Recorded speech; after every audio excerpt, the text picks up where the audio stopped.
જય જોહાર।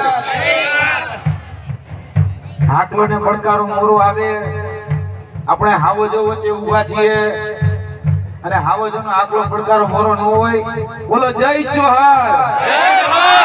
એમ આજ રોજ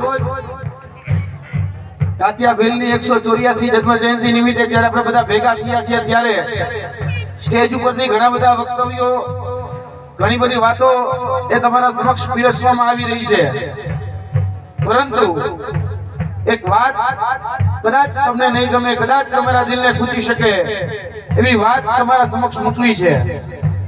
આપણે મોટા ભાગે જોયું છે કે આપણે બધા ભેગા થઈએ છીએ, વાતોચીતો કરીએ છીએ, ઉત્સાહ ઉલ્લાસ બનાવીએ છીએ, પછી ઘરે જઈને બધું ભૂલી જઈએ છીએ। આજનો દિવસ એ જોવા જઈએ તો મારી દ્રષ્ટિએ કે આપણા પૂર્વજો કોણ હતા, આપણા પૂર્વજો શું કામ કર્યું અને એ પૂર્વજોમાંથી આપણે શું બોધપાઠ લઈ શકીએ અને એ બોધપાઠ લઈ વર્તમાનની અંદર જે દૂષણો છે એ દૂષણોને કઈ રીતે દૂર કરી શકીએ, એનો દિવસ, એને જીવનમાં ઉતારવાનો દિવસ એ આજનો એ તાત્યા ભીલ ને જે જન્મ જયંતિ છે 184 ની, તો એના બોધ, એના જે વિચારો જે છે એ આપણા જીવનમાં ઉતારવા માટેનો દિવસ છે।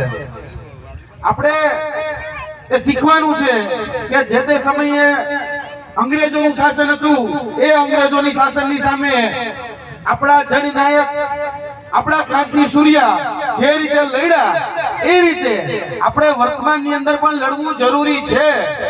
અત્યારે જોવા જઈએ તો આપણને આઝાદી મળી, પણ કઈ આઝાદી?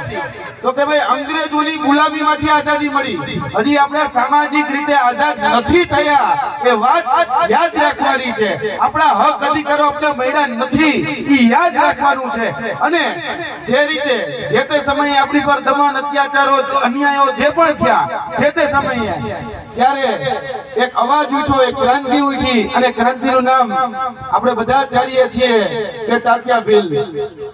અને એમાંથી આપણે બોધપાઠ લઈએ, એમાંથી કઈક શીખ લઈએ અને આપણા ભવિષ્યમાં એ શીખ કઈ રીતે કામ લાગી શકે। એ સમયે પણ અત્યાચારો થતા હતા, અન્યાયો થતા, અત્યારે પણ અત્યાચાર થાય છે, અત્યારે પણ અન્યાય થાય છે, તો એમાં જે તે સમયે જે પદ્ધતિઓ અપનાવવામાં આવી એ જે તે સમયમાં જોવા જઈએ તો તાત્યા ભીલે ગોરીલા પદ્ધતિ અપનાવી હતી અંગ્રેજોની સામે લડવા માટે। તો એ ગોરીલા પદ્ધતિની ત્યારે જરૂર હતી, કારણ કે એને ચકમો દેવો અને જે આપણું ખરેખર તનતોડ મહેનત કરી આપણે જે જંગલોની જે જમીન, જળ સંપદાઓ જે બચાવીને રાખી હતી, એ જે સંપદાઓ હતા એ તમામ સંપદાઓ અંગ્રેજો આપણા ભારતમાંથી લઈ અને પોતાના દેશમાં લઈ જતા હતા। એને બચાવવાનું કામ એ તાત્યા ભીલે કર્યું।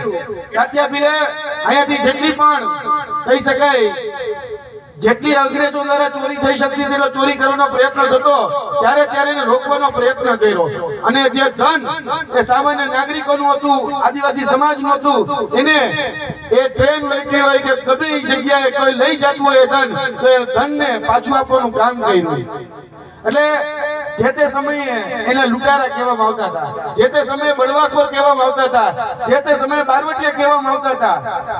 તો અત્યારે શું કહેવામાં આવે છે? અત્યારે મહારાજ ચેતરભાઈ જેવા આંદોલનકારી કહેવામાં આવે છે।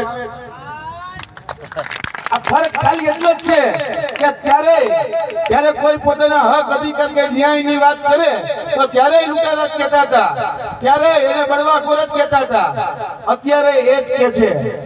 એટલે બહુ આવા સન્માનોથી દેવાની જરૂર નથી, પરંતુ આપણે જાણીએ છીએ કે તાત્યા ભીલે કામ શું કર્યું, આદિવાસી સમાજ માટે શું કર્યું, સામાન્ય નાગરિકો માટે શું કર્યું, એ બોધપાઠ લેવાની જરૂર છે। આજના દિવસે 184 વર્ષ થઈ ગયા, આપણે હતા ત્યાં ત્યાં છીએ, આપણે કઈ રીતે એ પેલી હરોળ સુધી પહોંચી શકીએ એના માટેનો દિવસ આજે એ તાત્યા ભીલની 184 ની જયંતિ આપણે જ્યારે ઉજવીએ છીએ ત્યારે ખાલી ભેગા થઈ અને છૂટા નથી પડી જવાનું। આપણે બધાએ અહીંયાથી એવો કઈક સંકલ્પ લઈને જવાનું છે કે આવનાર દિવસોની અંદર આપણા જે રીતે હમણાં ભાઈશ્રીએ વાત કરી એમ કે ખાલી શિક્ષણ મેળવવા માટે જ નહીં, પરંતુ સમાજનું ઉત્થાન કઈ રીતે થઈ શકે એના માટેના પણ આપણે પ્રયત્નો કરીએ. સમાજ છેલ્લી ઓરડમાંથી પહેલી ઓરડમાં કઈ રીતે આવી શકે, જે રીતે તાત્યા ભીલ હોય, ભગવાન બિરસા મુંડા હોય, જે રીતે આપણા આદિવાસી સમાજના જે જનનાયકોએ જે ક્રાંતિ કરી, એ ક્રાંતિ અંદર વર્તમાનમાં કઈ રીતે કરી શકીએ એના માટેનો આ દિવસ છે. એટલે આપણે બધા હજી ઘણી બધી લાંબી મંજિલો કાપવાની છે, ઘણા બધા વક્તાઓને સાંભળવાના છે, પણ એટલી જ વાત કે આપણે એક વાત યાદ રાખવાની છે કે જે તે સમયે કહું છું, આજથી 150 વર્ષ પહેલા બ્રિટિશમાં કહી શકાય કે ધ ન્યુયોર્ક ટાઈમ્સ આવતું હતું. The New York times, A New York times ની અંદર તાત્યા ભીલની જોવા જઈએ તો આખો એક લેખ પ્રસિદ્ધ કરવામાં આવ્યો હતો, એના વિશે વાત કરવામાં આવી હતી, એના વિશેની નોંધ લેવામાં આવી હતી. પરંતુ અત્યારે આપણા વર્તમાનના જે આપણા પાઠ્યપુસ્તકો કહીએ, જીસીઆરટી, એનસીઆરટી, એની અંદર આપણી નોંધ લેવામાં નથી આવતી. પહેલા તો એ કરો આપણા સમાજના બાળકોને ખબર પડે જ્યારે શાળાઓની અંદર જાય ત્યારે કે આપણે કોના વંશજ છીએ અને આ ક્રાંતિકારી નેતાઓ કોણ હતા. આ સુધારાની જરૂર છે. પહેલા તો ન્યુયોર્ક ટાઈમ્સ 150 વર્ષ પહેલા તાત્યા ભીલની એ કહી શકાય કે એની નોંધ લઈ શકતો હોય, આપણા પાઠ્યપુસ્તક મંડળો એ શા માટેની નોંધ નથી લઈ શકતા? એટલે પહેલું આંદોલન એ કરો, આપણા પાઠ્યપુસ્તકો, આપણા બાળકો જે ભણે છે, સામાજિક રીતે જે આપણા પુસ્તકો છે, એ દરેક જગ્યાએ આપણા જે ક્રાંતિકારીઓ છે, ભગવાન બિરસા મુંડાથી લઈ તમામ જે ક્રાંતિકારીઓ છે, એ ક્રાંતિકારીઓની નોંધ, એ જન નેતાઓની નોંધ, એ જનનાયકોની નોંધ એ પાઠ્યપુસ્તકોમાં પણ આવે. એટલે ફક્ત ખાલી આદિવાસી સમાજ નહીં, સર્વ સમાજને ખબર પડે કે ભાઈ આઝાદી ખાલી ચરખાથી નથી આવી. ભાઈ આઝાદી લેવા માટે, આઝાદી મેળવવા માટે આજે જ્યારે આપણે પ્રજાસત્તાક દિવસ ઉજવી રહ્યા છીએ ત્યારે આવા હજારો અને લાખો એવા જનનાયકો હતા કે જ્યારે અંગ્રેજોની સામે મોરો દેવાનો થયો ત્યારે આદિવાસી સમાજે પાછી પાણી નથી કરી. આ વાત ત્યારે જ સમજાશે કે જ્યારે આપણા બાળકોની અંદર શિક્ષણનું સિંચન થશે. એટલે વધારે વાત નથી કરવી, પરંતુ આવનાર દિવસોની અંદર પહેલ કરીએ કે આપણા જે જનનાયકો છે એ જનનાયકો વિશે આપણા છેવાડાના વ્યક્તિ સુધી ખબર પડે.